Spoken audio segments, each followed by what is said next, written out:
ए बऊजी के ऐसन सिंगार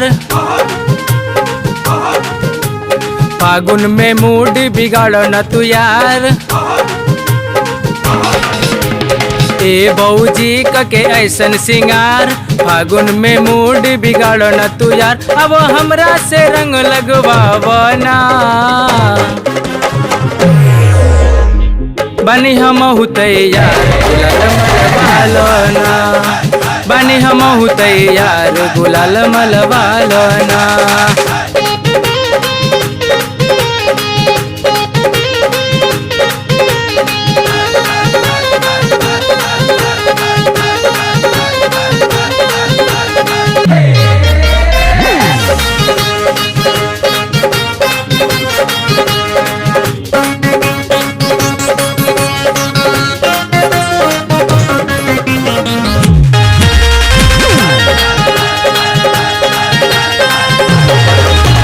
भैया से होली अंगनैया में खेले लो हमरा के चोना देखावेलू।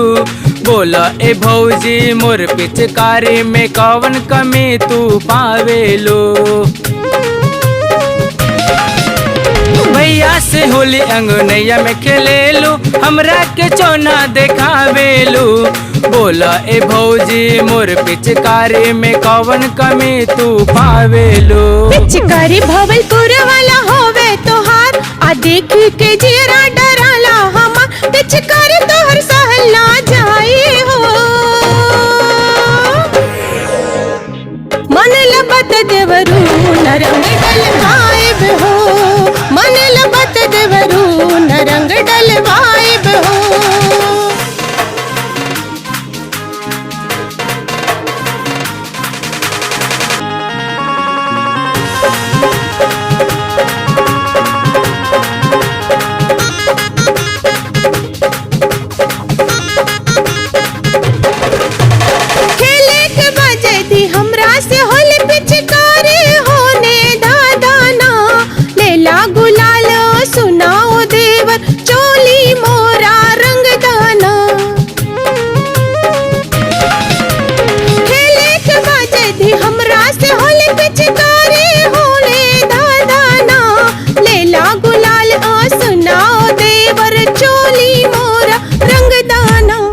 एगो सलाह भोजिले तू हुमान फागुन में हमरा पे हो जा मेहरबान।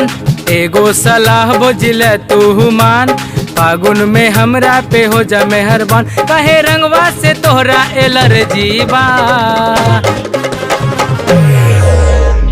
दलवाला रंग भौजी हमारे इहे अर्जी बा। दलवाला रंग भौजी हमारे इहे अर्जी बा।